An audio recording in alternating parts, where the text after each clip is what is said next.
Buenas noches, hermanos. Nos ponemos de pie, hacemos una oración.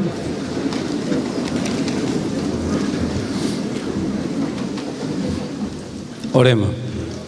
Te damos gracias, Señor, por este encuentro, por el don de la fe, de la comunión de tu Iglesia.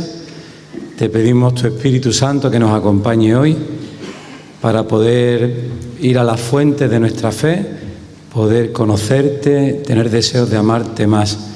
Te lo pedimos por Cristo nuestro Señor. Amén. Muy bien.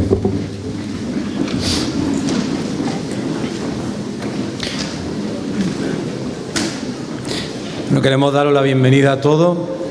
Hoy estamos un poco más...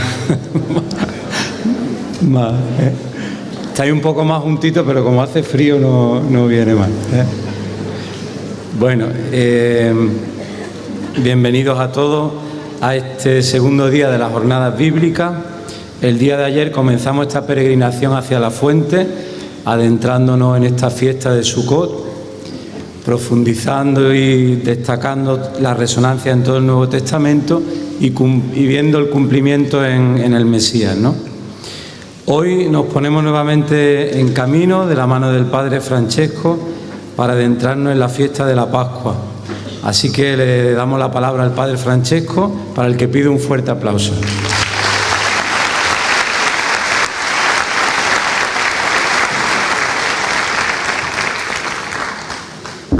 Muchas gracias. Quiero empezar con una palabra del Evangelio según San Marcos. El primer día de los ázimos, cuando se sacrificaba el Cordero Pascual, le dicen sus discípulos: ¿dónde quieres que vayamos a hacer los preparativos para que comas el Cordero de Pascua? Entonces envía a 2 de sus discípulos y les dice: id a la ciudad, os saldrá al encuentro un hombre llevando un cántaro de agua, seguidle.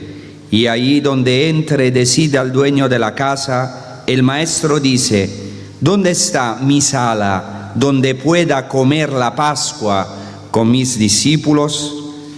Él os enseñará en el piso superior una sala grande, ya dispuesta y preparada. Haced allí los preparativos para nosotros. Los discípulos salieron, llegaron a la ciudad, lo encontraron tal como les había dicho y prepararon la Pascua. Palabra del Señor.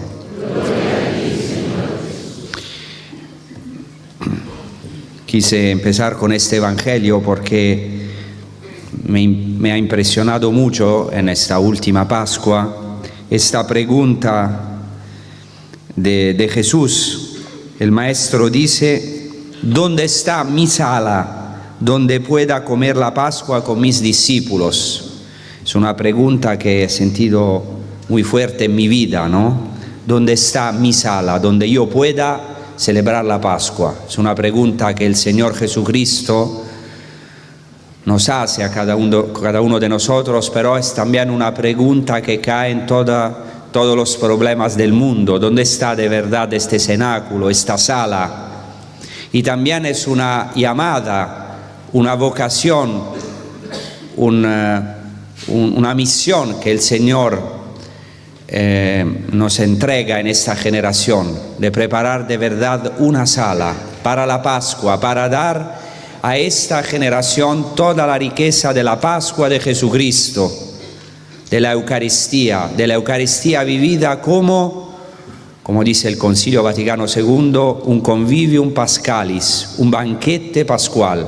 Porque la Eucaristía es el sacrificio de Cristo, sin duda, pero es el sacrificio pascual, es un banquete pascual, es una fiesta, es el paraíso sobre la tierra, como dice la tradición oriental, la liturgia, por ejemplo, griega, bizantina, el cielo en la tierra, la Pascua del cielo, todo el cielo que baja en la tierra, porque donde está Jesucristo está la Virgen María, todos sus santos, todo el cielo baja en la tierra.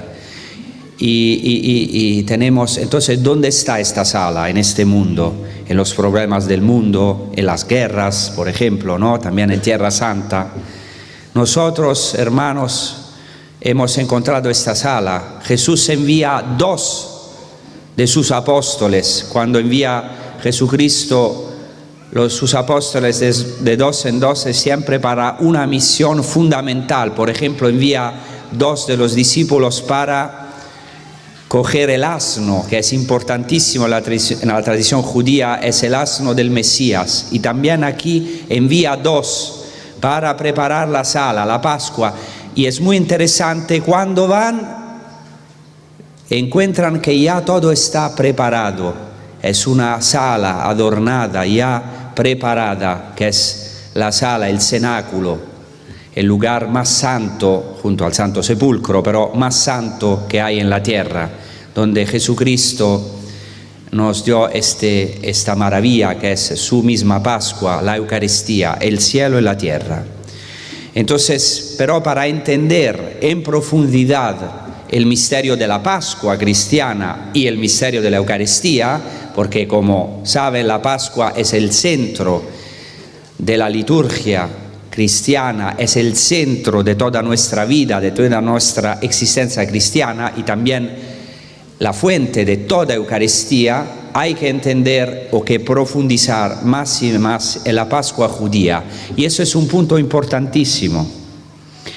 No se puede entender la novedad de la Pascua de Cristo si no se entiende la continuidad con la Pascua judía, porque no hay novedad sin continuidad. Si no hay un trasfondo, si no hay una continuidad, entonces hay solamente una sustitución. Eso lo dice el Catecismo de la Iglesia Católica, al número 1340, que dice, un artículo estupendo todos los artículos, pero con relación a nuestro tema, dice así: al celebrar la última cena con sus apóstoles, en el transcurso del banquete pascual, Jesús dio su sentido definitivo a la Pascua judía.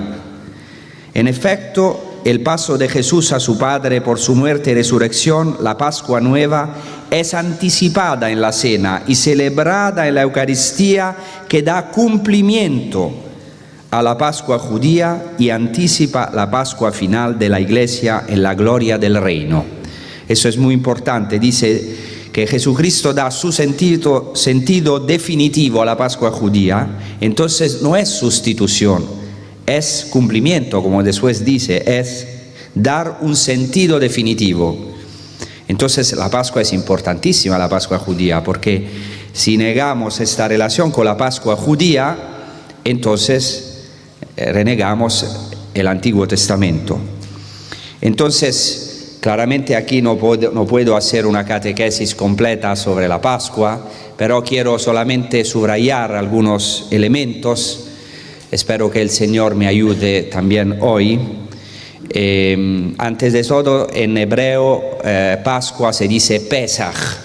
Este término Pesach, Pascua, en hebreo, viene de una raíz hebrea que es Pasaj, que quiere decir literalmente cojear, saltar. Porque en la Pascua, como dice el libro del Éxodo, Dios, el Señor, ha pasado, literalmente ha cojeado, ha saltado sobre la casa de los israelitas, que quiere decir que ha pasado de largo y no los ha herido como ha hecho con sus enemigos. Todo lo contrario, el paso de Dios que irrumpe en la historia de la salvación para liberar ese pueblo que no es todavía un pueblo, es un pueblo de esclavos, no tiene libertad. Dios pasa para liberarlo, para salvarlo. Y es muy importante porque en el libro del Éxodo dice el Señor mismo, es el Pesaj, la Pascua del Señor. En esa noche, vamos a ver la importancia de la noche. Ya ayer hemos dicho algunas cosas, que la manifestación del Yo Soy, del Señor, Dios irrumpe en la historia en la noche. Hay varias noches en la historia de la salvación. Dice, en esa noche yo pasaré por la tierra de Egipto. Y aquí se utiliza también otro verbo importante en el relato de la Pascua, que es el verbo hebreo avar, que es pasar, pasar de largo o pasar más allá. Es un verbo muy importante porque de esta raíz viene el término hebreo, o sea, judío, ¿no? En español se dice más judío, pero el pueblo hebreo o el pueblo judío. Hebreo, o sea, la esencia del hebreo, del judío, es este verbo pascual, pasar de largo, ir más allá, pasar, el paso de Dios. En ese sentido, Jesucristo cumple toda esa realidad, es el verdadero hebreo, el verdadero judío, es el Mesías de Israel, y claro, también la gloria de Israel, pero también la luz de los gentiles, de todos los pueblos, pero es el verdadero hebreo porque siempre en la Escritura Jesucristo es el que pasa. Dios irrumpe en la historia de manera definitiva lo que ha hecho en nuestra vida, ha pasado el Señor. ¿Y por qué ha pasado? Para darnos esta gracia de hacer nosotros este paso. Por eso Jesucristo es el hombre celestial, el hombre del sermón de la montaña, el hombre de la otra orilla. Por eso varias veces en el Evangelio Jesús dice a los discípulos y hoy a cada uno de nosotros, pasamos a la otra orilla. La otra orilla es la orilla de los gentiles, de la evangelización, pero también la otra orilla del cielo, allá donde nosotros no podemos llegar, a la alegría del reino, a la libertad, a la vida verdadera, a la felicidad. Por eso Jesucristo ha venido a nuestra orilla, nosotros que somos siempre, yo hablo de mí mismo, hombre de esta orilla, muy mezquinos, que nos resulta muy difícil hacer este paso, esta Pascua. Por eso Jesucristo pasa. La Pascua y también la Eucaristía, después la Pascua cristiana, la noche de Pascua y toda Eucaristía es ese paso de Dios que irrumpe en nuestra realidad de muerte, de angustia, para abrirnos caminos inesperados de vida eterna, de felicidad. Y por eso en hebreo Mitzrayim, que quiere decir Egipto, Mitzrayim, en hebreo, incluye en el mismo término la palabra tzara, que quiere decir angustia, la angustia del Egipto. Dios ha preparado para su pueblo un camino hacia una tierra, dice una tierra espaciosa, grande, que es la tierra prometida, la tierra santa, pero que después sabemos es la tierra más grande que existe, que es el cielo. Nosotros somos ciudadanos del cielo. Entonces la Pascua conmemora este paso de Dios que permite al pueblo, a todos nosotros, de pasar, de hacer este éxodo. Éxodo es una palabra griega, exodos, que quiere decir un camino afuera. Y a un gran exégeta judío de los tiempos de Jesucristo, Filón de Alejandría, dice que este paso de Dios nos permite al hombre pasar de sus pasiones, de su ego, de su yo, verdaderamente a la libertad de la comunión con Dios y con los hermanos, con los otros. Entonces, ahora vamos a ver este dinamismo de la Pascua. Este paso de Dios es absolutamente dinámico. De nuestra situación burguesa o de desesperación, donde siempre entramos, el Señor tiene el poder, hoy mismo también, a través de mis palabras, no pobres palabras, pero renovar en nosotros esta maravilla de este paso de Dios.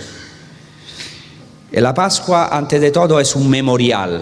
Esto es fundamental. Nosotros, como saben, decimos el presbítero o el presidente de la Eucaristía, dice, haced esto en conmemoración mía.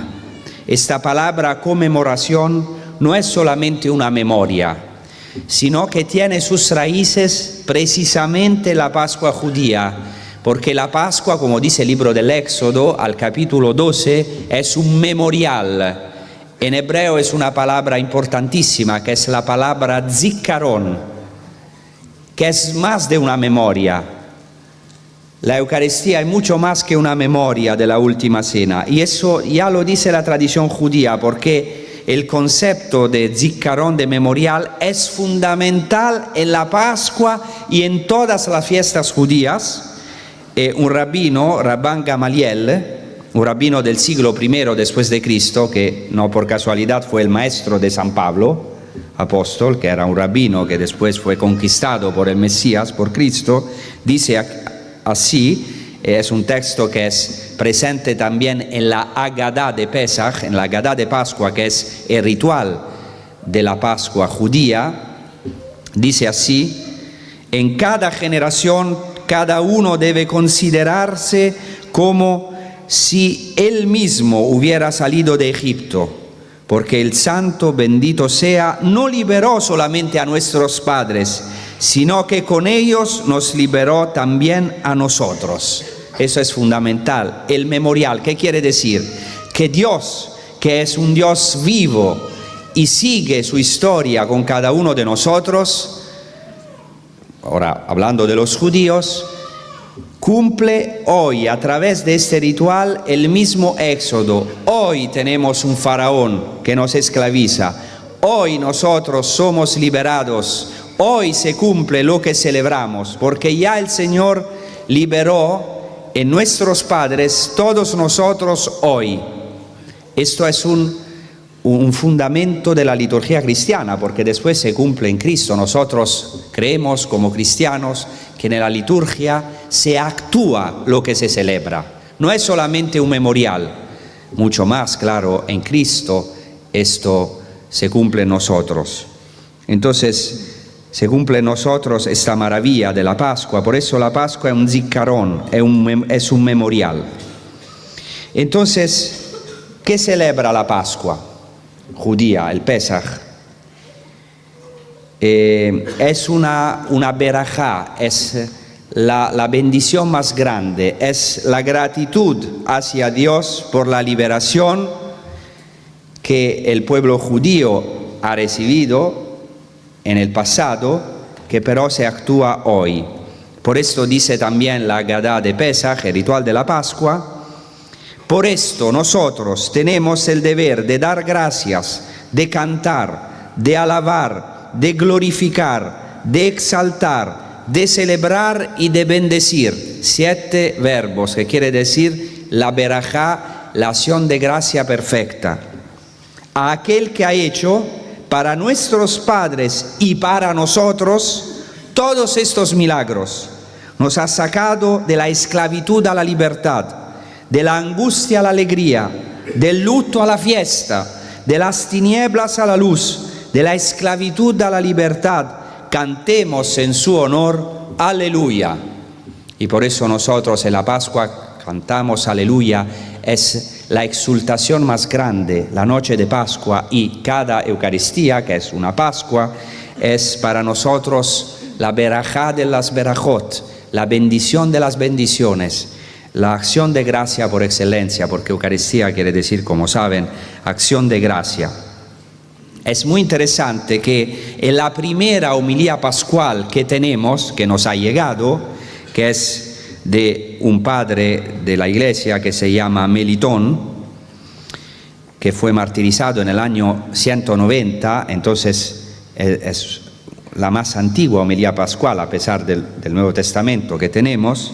Dice así, él casi literalmente, es impresionante, retoma las palabras de la liturgia judía y ve el cumplimiento de la Pascua judía en Jesucristo, porque dice: Él, Jesucristo, es el que nos ha hecho pasar de la esclavitud a la libertad, de las tinieblas a la luz, de la muerte a la vida, de la tiranía al reino eterno.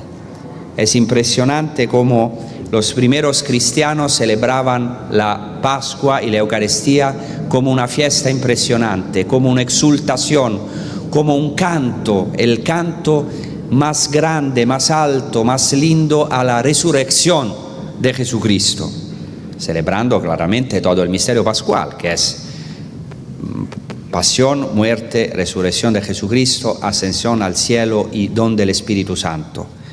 Pero este elemento de la fiesta era importantísimo y tenemos también el Concilio Vaticano II pidió a toda la Iglesia de recuperarlo, pero se necesita alguna vez de tiempo para que de verdad en nuestras asambleas, en nuestras comunidades, en nuestras parroquias, se recupere de verdad la Eucaristía como una fiesta, algo que es una palabra, una esperanza para todo el mundo, que es posible de verdad experimentar la resurrección de Jesucristo en esta generación y ver los mismos milagros que han visto los apóstoles. Y a esta fuente siempre tenemos que volver. Y en esto tenemos una misión, como he dicho, grandísima: ayudar a esta generación a entrar en la Pascua, a conocer la Pascua, a conocer la fiesta, conocer la resurrección de Cristo y a celebrarla como una fiesta, como un banquete pascual. En los tiempos de Jesucristo eran dos los ambientes más importantes donde se celebraba la Pascua: el templo y la casa.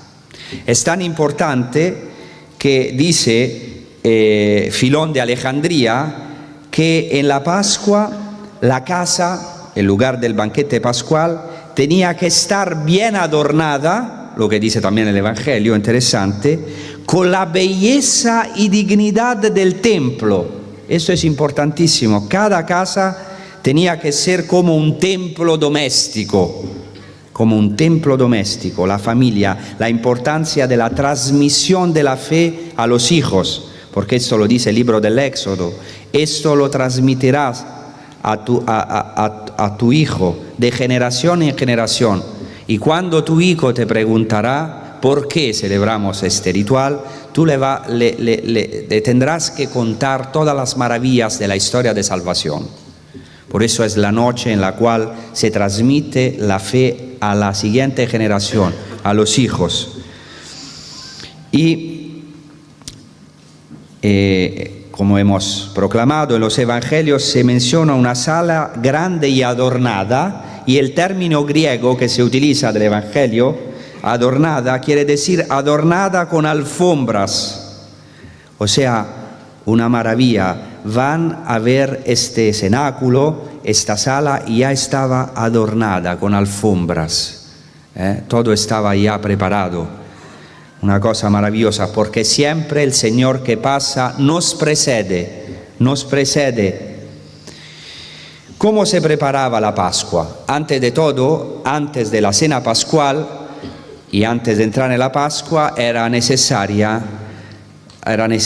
hacer una mikvah, o sea, un baño de purificación, que los judíos, como antes de cualquier fiesta, debían cumplir. Se trata de un bautismo. Interesante, la mikvah es un verdadero bautismo que ellos repiten todavía hoy, de purificación. Claro, el bautismo tiene toda una novedad porque es una incorporación a Cristo, todo lo que sabemos, pero este bautismo, esta mikvah se llevaba a cabo para poder comer la Pascua en estado de pureza. Y este baño se efectuaba en los tiempos de Jesús, lo sabemos también del Evangelio, en Juan, al capítulo 13, cuando Jesús declara que el que se ha bañado no necesita lavarse más que los pies, está del todo limpio. O sea, quiere decir que se hacía este baño de purificación, pero después tenían que lavarse los pies. ¿Por qué los pies? Porque cuando los judíos después del baño de purificación caminan, si pisan algunos huesos de animales muertos, entonces no se necesita que hagan de nuevo el baño de purificación, sino que es suficiente lavar los pies. Y se hacían purificaciones hasta hoy. Se hace una purificación también antes del ritual de la Pascua, y en los tiempos de Jesús esto lo hacía el menor de la casa. normalmente el niño o también el esclavo. Entonces Jesucristo no solamente lava las manos como un niño, como un esclavo, se baja hasta a lavar los pies, nuestros pies, los pies de los apóstoles. Y dice también, vosotros estáis limpios, aunque no todos. Jesús claramente une la pureza legal con la intención del corazón, ¿no? Bueno, entonces, después de este baño de inmersión, una de las cosas fundamentales de la Pascua en los tiempos de Jesús era el sacrificio del cordero. El sacrificio del cordero. Entonces, es una cosa muy interesante porque nos dicen los textos antiguos que este día era el único día en el cual un laico podía, o sea, le era permitido a un laico ofrecer el sacrificio, porque en todos los días del año eran los sacerdotes que tenían que inmolar la víctima o hacer el sacrificio concretamente. Esto era el único día en el cual el jefe de la familia, el laico, había el permiso él de sacrificar el cordero. ¿Por qué? Intento explicarlo brevemente. Porque esto del sacrificio del cordero es importantísimo. Antes de todo, el cordero, tenían que elegir muy bien este cordero, como dice también el libro del Éxodo al capítulo 12, este cordero tenía que ser sin mancha, inmaculado. Y la tradición judía dice que tenía que ser hijo de corderas inmaculadas, porque es muy importante el sacrificio sin mancha, que sea un cordero perfecto. ¿Por qué? Porque se sacrificaba el cordero, porque el cordero en el momento del sacrificio no se resiste, a diferencia, por ejemplo, del cerdo, ¿no? Cuando un cerdo se va a sacrificar un cerdo, se hace un follón, ¿no? El cerdo, o sea. El cordero no se resiste al sacrificio. A mí me impresiona porque este año fuimos a ver la Pascua de los samaritanos, que son judíos, pero considerados no ortodoxos según la fe judía desde los tiempos antes de Cristo, pero ellos son los únicos que todavía sacrifican el cordero. A mí, yo soy un poquito, disculpen, no soy obsesionado, pero soy un poquito animalista, no me gustan mucho estas cosas, pero es impresionante ir porque eso lo dice también San Justino, que en los tiempos de Jesucristo sacrificaban el cordero, lo ataban en forma de cruz, porque tenían que atar el cordero. Y es impresionante ver esta Pascua porque los corderos son tienen un año, pero entienden ellos también que algo, o sea, que van a acabar mal. Pero cuando comienzan las oraciones, los corderos son totalmente mansos.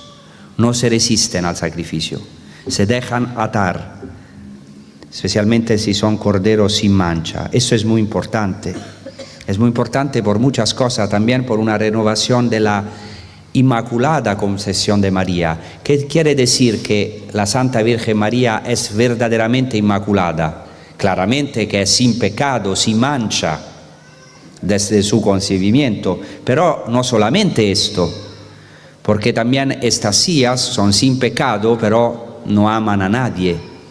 O sea, quiere decir mucho más. Ser inmaculado, sin mancha, quiere decir ser apto al sacrificio, o sea, quiere decir no resistirse al mal, abandonarse totalmente. Por eso la Virgen María es de verdad inmaculada, claramente porque es sin pecado, pero también totalmente entregada por gracia de Dios. No por un voluntarismo, pero porque de verdad acoge la gracia de Dios, entonces puede totalmente ofrecerse a imagen de su Hijo, que es el único y verdadero Cordero Inmaculado que el Señor nos ha dado. Pero hay una cosa también muy importante, en los tiempos de Jesucristo, ¿por qué el laico también tenía que llevar el Cordero? Porque según la tradición judía más antigua, en este día, el 14 de Nisan, en el cual se sacrifica el cordero y después en la noche se celebra la Pascua, se come el cordero, en esta noche Abraham llegó al monte Moria y sacrificó, o iba a sacrificar su hijo en la Pascua, ¿dónde? A Jerusalén. Porque dice el segundo libro de las Crónicas, en la Escritura, que el monte Moria es el monte del templo, el monte donde después se iba a construir el templo. Entonces Abraham lleva a Isaac al monte Moria para ser sacrificado el 14 de Nisan, y con la angustia en el corazón, esta angustia que también ha experimentado Jesucristo en el Getsemaní, justo enfrente del monte del templo. Quien visitó Jerusalén sabe que el Getsemaní, que está enfrente de la valle del Cedrón, Kidrón en arameo quiere decir oscuro, vive esta oscuridad justo enfrente del templo. Y Isaac dice a su padre: Abba, yo veo todo aquí para el sacrificio, pero hay un pequeño detalle. ¿Dónde está el cordero para el sacrificio? Y del mismo modo Jesucristo dice esta misma palabra, Abba, Padre. Y hay en la tradición judía, en la Biblia está escrito que Abraham ata a Isaac, ¿no? Que lo ata, pero la tradición judía ha subrayado muchísimo esta atadura, que en hebreo se dice akedah, la akedah de Isaac, o sea, la atadura de Isaac. ¿Y por qué ha subrayado esto? Porque ahora no os voy a liar con muchos detalles, pero si se siguen los años de la vida de Abraham, de la vida de Sara y la vida de Isaac, se nota muy fácilmente que Isaac no era un niño cuando Abraham lo llevó al sacrificio, sino que tenía, según el cálculo, lo puedo demostrar muy fácilmente, ahora no lo hago porque si no, digamos, nos gastamos todo el tiempo, que a Isaac tenía 37 años. Entonces, ¿por qué es importante la tradición judía? No es una invención. Sobre la base de este detalle, la tradición judía subrayó que no solamente fue el mérito de Abraham, que se iba a sacrificar su hijo, la fe de Abraham, sin duda, Abraham es la fe en la tierra, pero es también la fe de Isaac, que como no era un niño, no solamente Abraham quiso sacrificarlo, sino que Isaac mismo, que podía resistirse porque era un hombre adulto, se deja llevar al sacrificio, se ofrece espontáneamente a la pasión. Esa es la primera figura del mártir. Por eso también Abraham, pero también Isaac, ahora especialmente Isaac, es la figura de Jesucristo. Y por eso cada judío que iba a llevar su cordero con toda la familia, tenía que ser como Abraham, que llevaba a Isaac, que fue atado. Es muy interesante porque el Evangelio de Juan subraya más de una vez en la historia, en el relato de la pasión, que Jesucristo fue atado. O sea, según el Evangelio de Juan, Jesucristo es el nuevo Isaac. Por eso en el capítulo 8 dice Jesucristo: Abraham vio mi día y se alegró. Isaac en hebreo quiere decir alegrarse, reírse. Entonces dice Jesucristo: yo soy el nuevo Isaac. Por eso Él es el nuevo Isaac. Jesucristo es el nuevo Cordero Pascual. Cumple esta figura del Cordero Pascual, que va a ser inmolado, y también el nuevo Isaac. Esto es muy importante. No es solamente un sacrificio en el sentido estático, como la Eucaristía no es simplemente un sacrificio, claro que es un sacrificio, pero es un sacrificium laudis, es un sacrificio de alabanza, es un sacrificio pascual, no es un sacrificio estático, dinámico. ¿Por qué? Porque ya en la tradición judía el cordero es una persona, Isaac, que se ofrece. Entonces es un sacrificio en el sentido que es la total autodonación de Jesucristo. Como dice Juan al capítulo 13, que habla de este paso de Jesucristo de este mundo al Padre, y después dice que en este paso amó los suyos hasta el extremo, hasta el culmen. Es la autodonación de Cristo, Y gracias a esta autodonación podemos entrar en la verdadera Pascua, en el reino. Entonces es un dinamismo infinito. También si consideramos en este sentido la Pascua como sacrificio y como sacrificio pascual, tiene un dinamismo infinito. Ya es un sacrificio de fiesta, el sacrificio de la Pascua. Entonces, después de esta inmolación en el templo, y también es clarísimo que el Evangelio de Juan presenta a Jesucristo como el nuevo Cordero Pascual. Por eso, al final, después de esta escena de la lanza que traspasa el costado de Cristo, se dice que no le quebraron los huesos a Jesucristo, y se menciona el Salmo y se menciona también esta referencia al Antiguo Testamento, porque del Cordero era prohibido quebrar ni siquiera un hueso, era algo gravísimo. Fijaos que hay fuentes que dicen que en los tiempos de Jesucristo, si se quebraba un hueso del Cordero Pascual, había que sotoponerse a la flagelación. La flagelación, los 39 golpes de flagelación. Es una cosa gravísima quebrar un hueso. Entonces, en esta manera, San Juan presenta a Jesucristo como el verdadero Cordero Pascual, el definitivo Cordero Pascual, gracias al cuyo sangre, porque el sangre era un ziccarón, un memorial, dice el Éxodo, y consagraba las casas. Así nosotros hemos sido consagrados por la sangre santísima de Cristo, la sangre del verdadero Cordero Pascual, que ha consagrado no solamente nuestras casas, como dicen los padres de la Iglesia, sino nuestras personas, nuestros cuerpos, nuestras almas. Por eso también estas fragis, que se llama este sello que recibían, o la confirmación, ¿no?, los sacramentos de la iniciación cristiana, era como el sello de ser consagrados con la sangre de Cristo, totalmente ser salvados por el poder y la gracia de Jesucristo.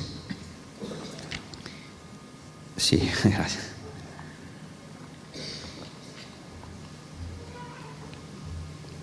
Entonces, después de este rito de la inmolación del Cordero, empezaba la cena pascual. Antes de la cena, también el día antes de la inmolación del Cordero, se preparaba la cena y se eliminaba la levadura.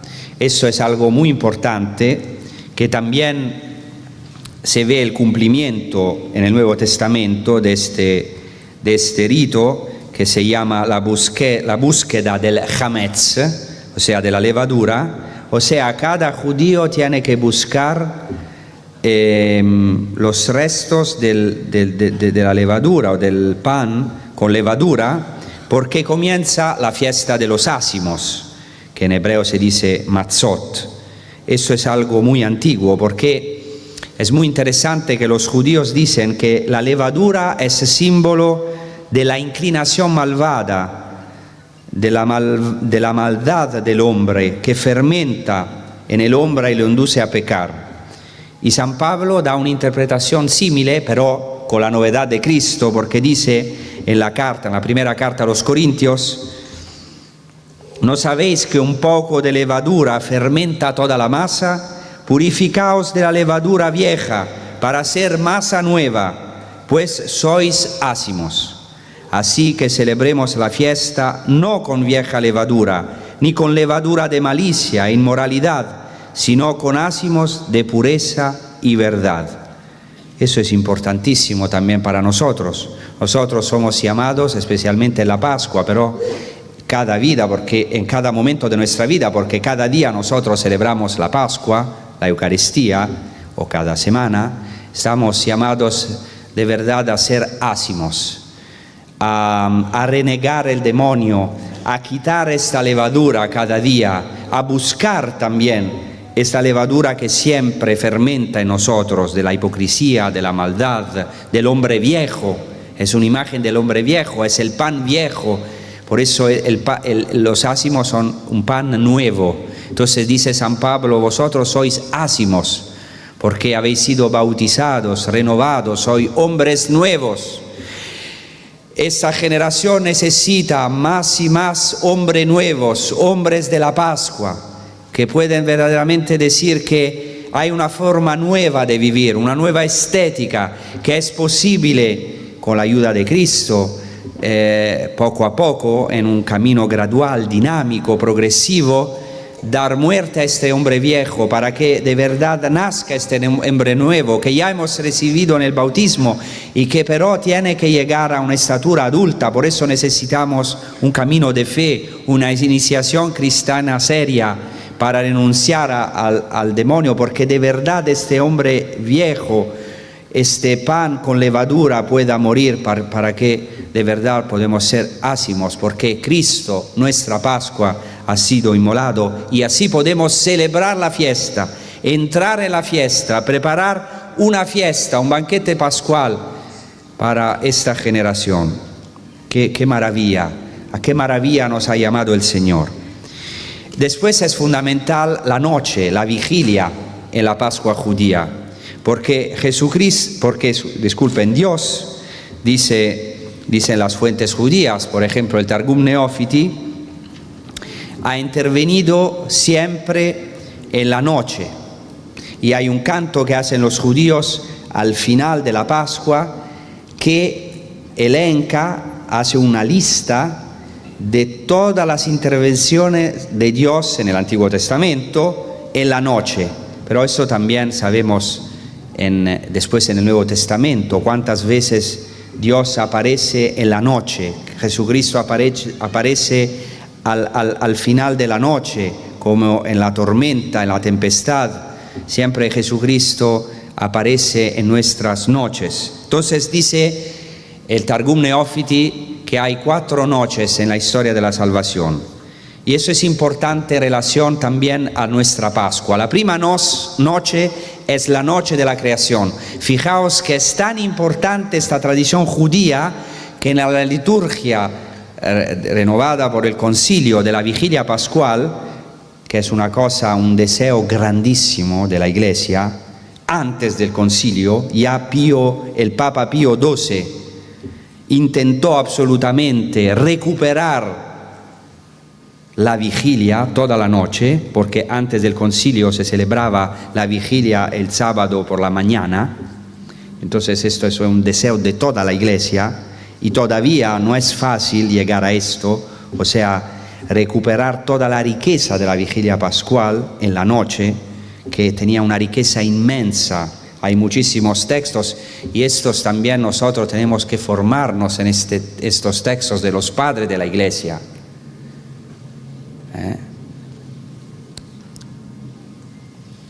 No quiero ser demasiado polémico, pero en una facultad muy importante, por ejemplo, que no voy ahora a mencionar, pero muy importante en la Iglesia pontificia, se hace la teología y prácticamente no se estudia el catecumenado, no se estudia la vigilia pascual de la noche de Pascua, que hay textos maravillosos, y gracias también a estos textos que han reestudiado, recuperado grandes estudiosos, el Señor nos ha donado una renovación del concilio, una renovación de la vigilia pascual. Bueno, no quiero ser polémico, si no metemos en esto, pero estas noches han sido, las primeras 3 noches son las primeras 3 lecturas de la vigilia pascual según el rito romano, renovado por el Concilio Vaticano II.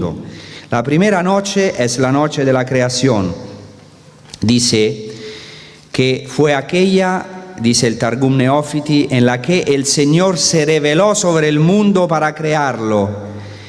El mundo estaba desierto y vacío, y las tinieblas recubrían la superficie del abismo. Y esta es la primera noche. Y la membra, dice la membra, que la membra quiere decir la palabra del Señor, el verbo del Señor era luz e iluminaba. Eso lo dice la tradición judía, no cristiana. El verbo del Señor, la palabra del Señor era luz, como dirá el Evangelio de Juan, y la iluminaba. O sea, la primera noche es la noche de las tinieblas en el medio de la cual resplandeció la luz del Señor. Por eso la vigilia pascual comienza con la liturgia de la luz, en medio de las tinieblas del mundo, de nuestra vida, de nuestros pecados. se enciende la luz de Cristo. Es impresionante. La segunda noche es la noche de la fe. Dice el Targum, la segunda noche fue cuando el Señor se reveló a Abraham a la edad de 100 años y a Sara su mujer, que tenía 90 años, para que se cumpliera lo que dice la Escritura: es que Abraham a la edad de 100 años podrá engendrar, y Sara su mujer a la edad de 90 concebir. Isaac tenía 37 años cuando fue ofrecido sobre el altar. Los cielos descendieron y bajaron, e Isaac vio la perfección, y sus ojos se deslumbraron por sus perfecciones, y la llamó segunda noche. Una noche de la fe, una noche donde Isaac se ofreció, y cuando se ofrece, según la tradición judía, esto es maravilloso, en el momento en que se ofrece al sacrificio, ve la gloria de Dios, por eso se queda ciego, ¿no? Después dice el relato bíblico que Isaac no se confundió entre Isaac y Jacob, entre Jacob y Esaú, porque se quedó ciego, porque vio la gloria de Dios. Eso es interesante también en el Nuevo Testamento, en los Hechos de los Apóstoles. San Esteban, cuando se ofrece al sacrificio, entonces ve los cielos abiertos.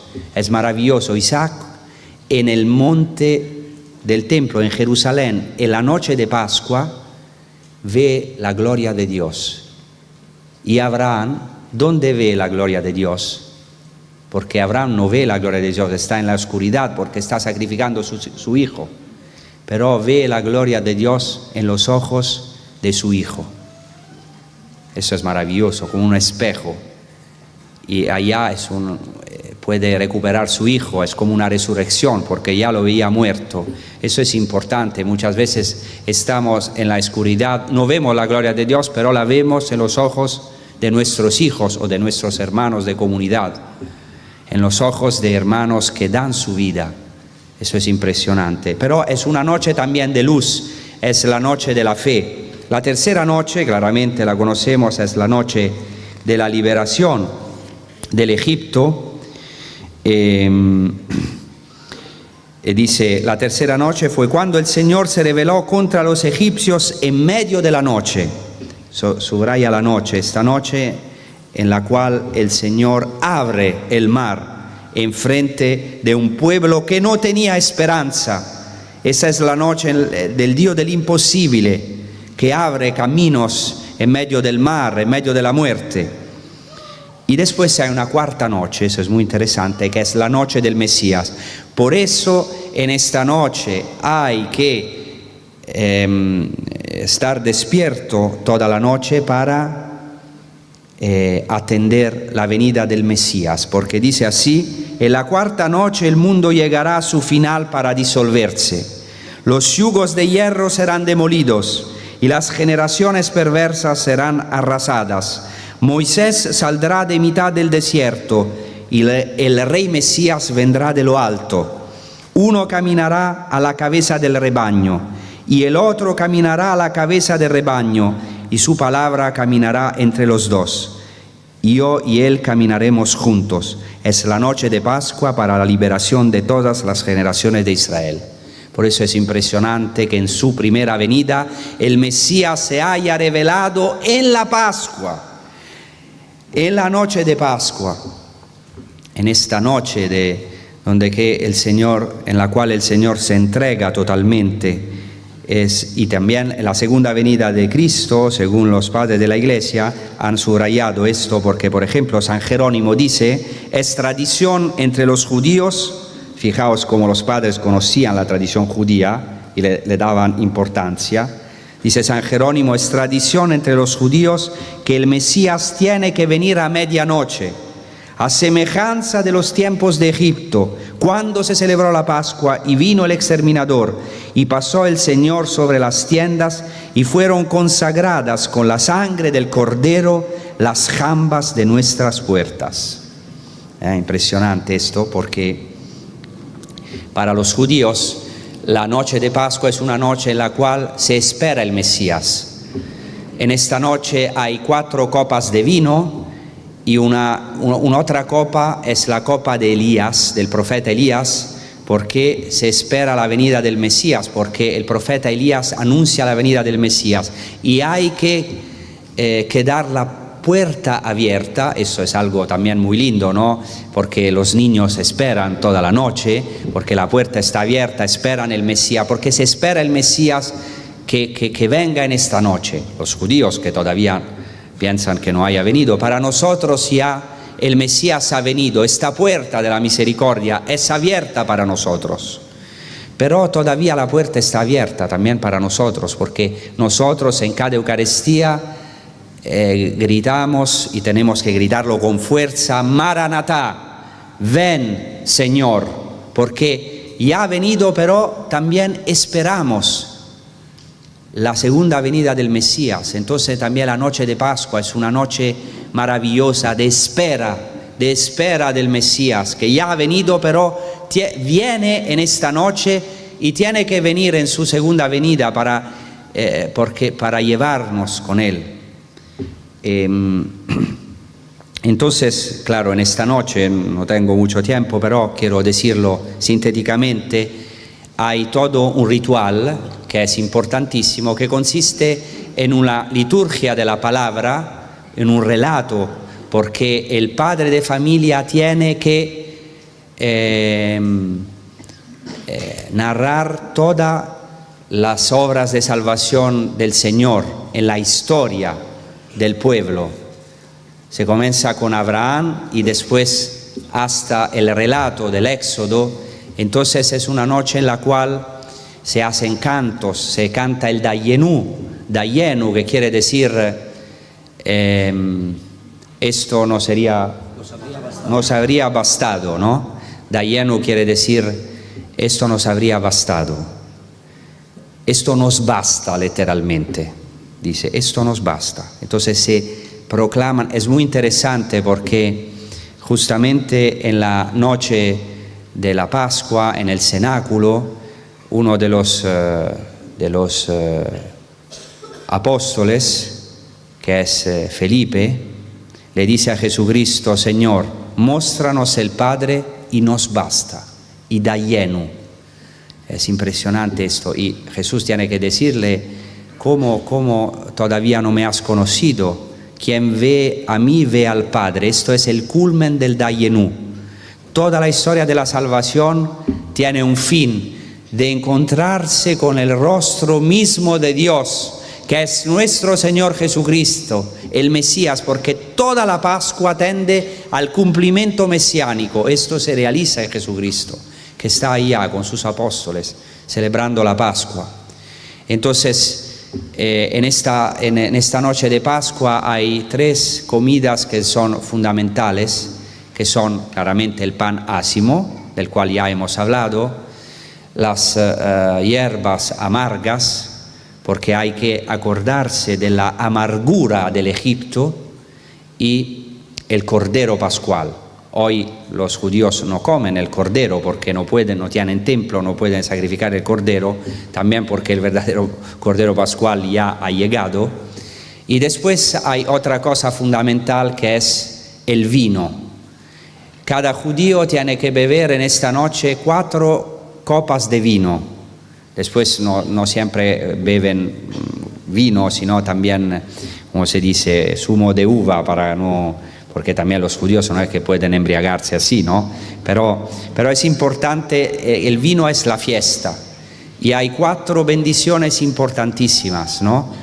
Esto quiero solo decir que el pan ácimo es fundamental, porque al comienzo de la Pascua judía se eleva y se dice en arameo: Alachma Aniá, eso es el pan de la aflicción.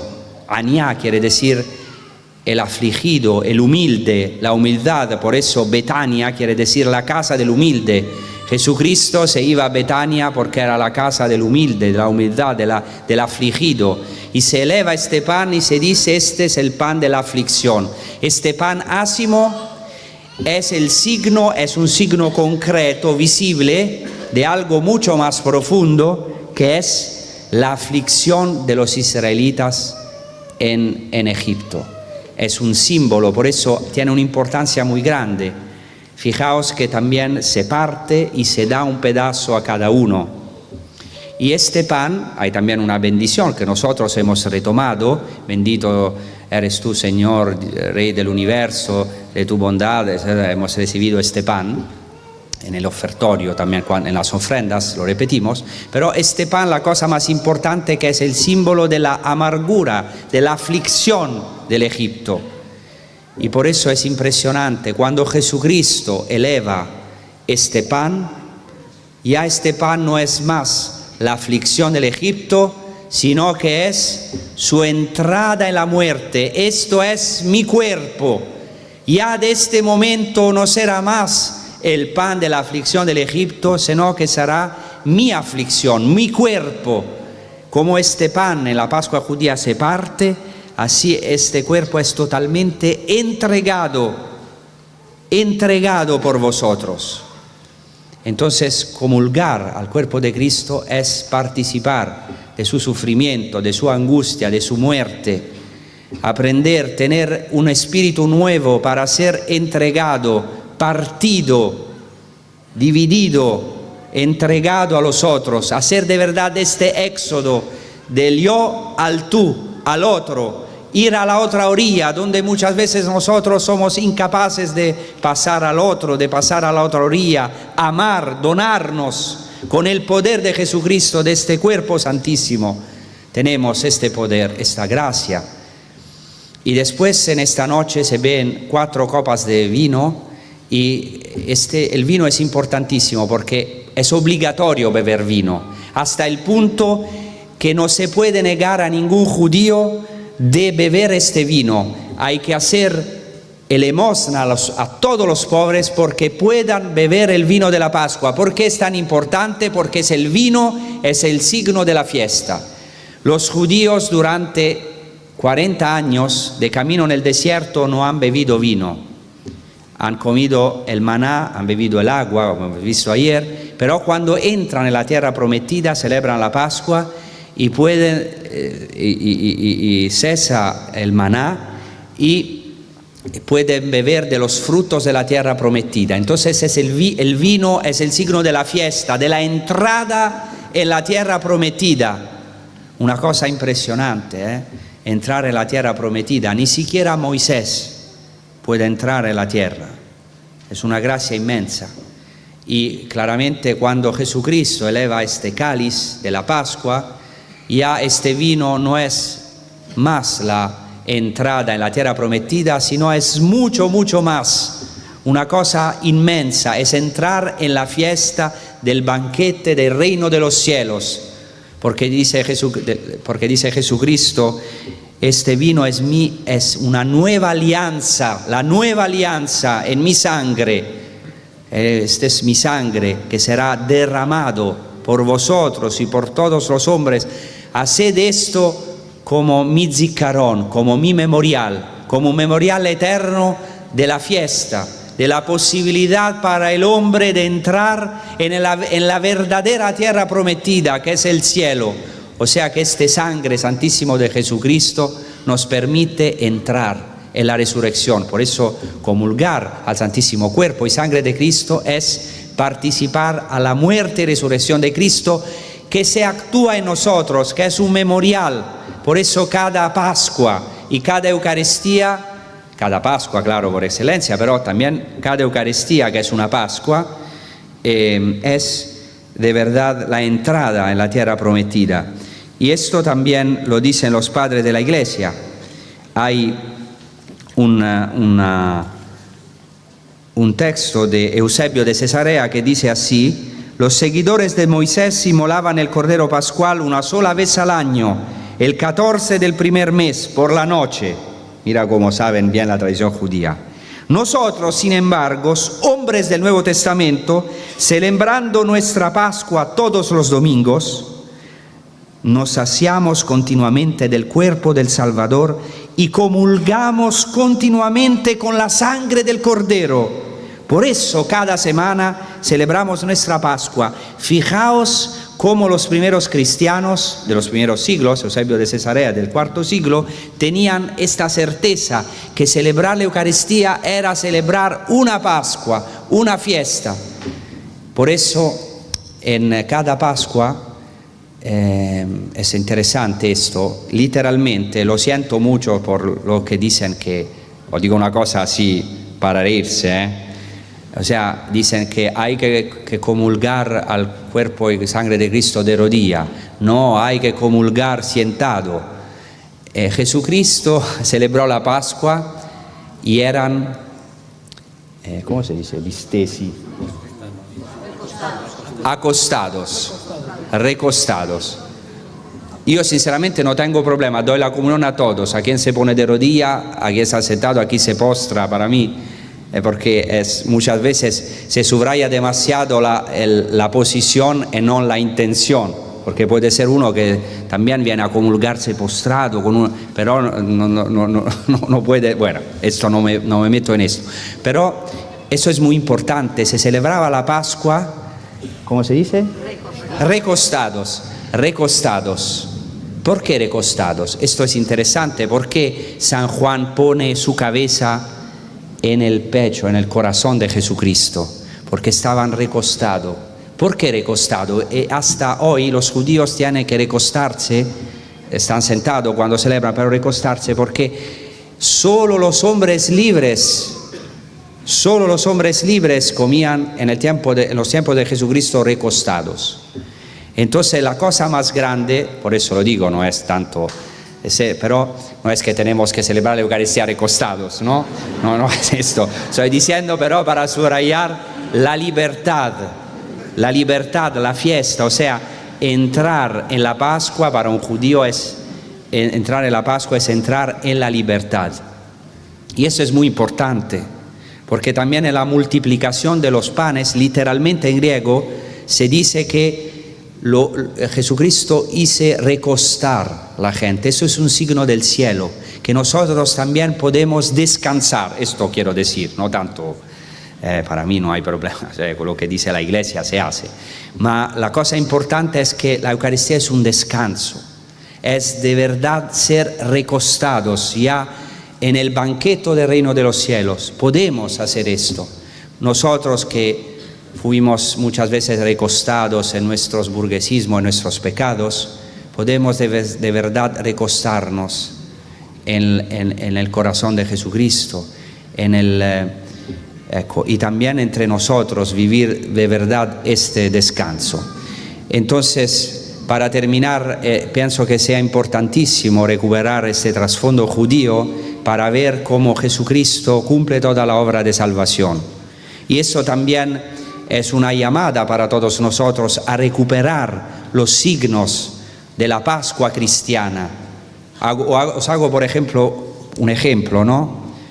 Así, intentando no ser demasiado polémico. Es importantísimo en la Eucaristía, sería muy importante, antes de todo, utilizar el vino rojo.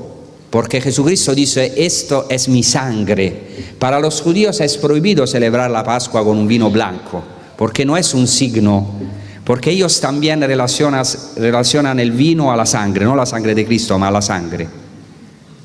Entonces, ¿por qué utilizamos el vino blanco? Tenemos también que confesar un poquito nuestros pecados como sacerdotes. No es que sea inválida, la Eucaristía siempre es válida, porque tiene que ser vino puro, pero el signo es menos fuerte, pero es más cómodo, porque si utilizamos el vino rojo se mancha el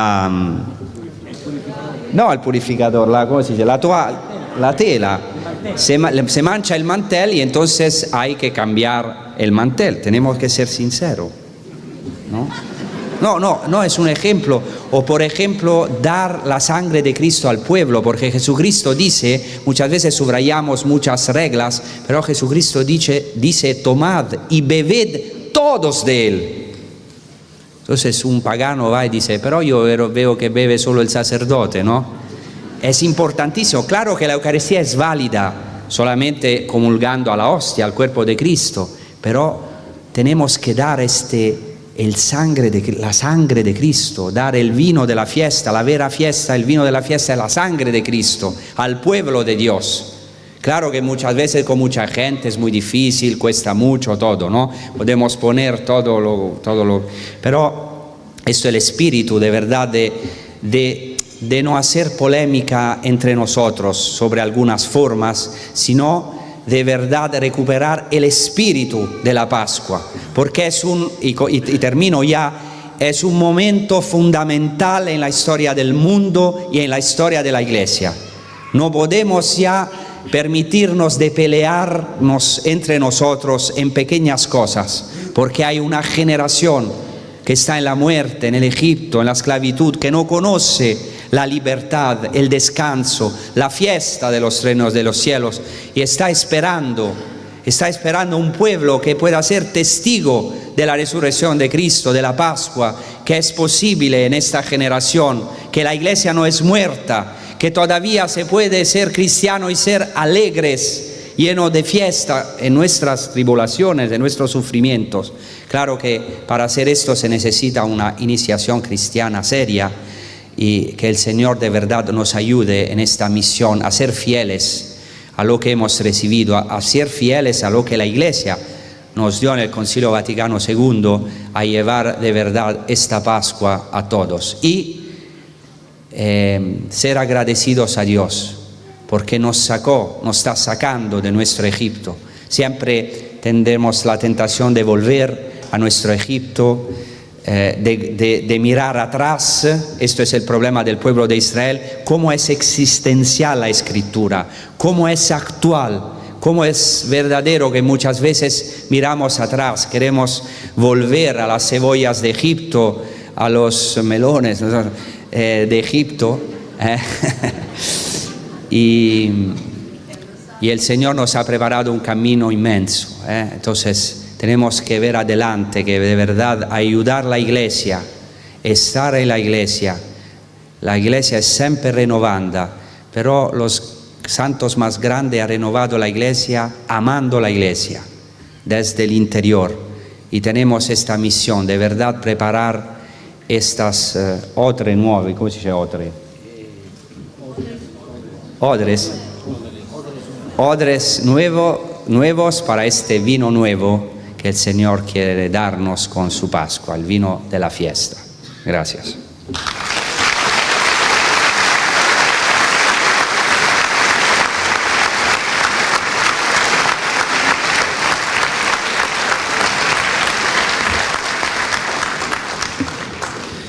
Bien, hermano, agradecemos a todos la presencia y os esperamos mañana, mañana a las 7:30. Hoy más o menos hemos entrado. Le pedimos al Padre Juan de Dios si nos puede dar la bendición, por favor. Nos ponemos de pie.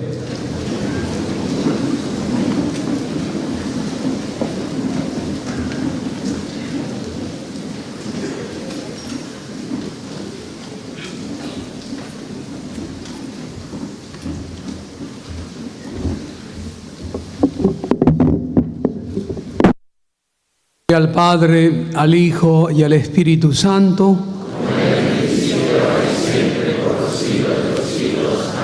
El Señor esté con ustedes.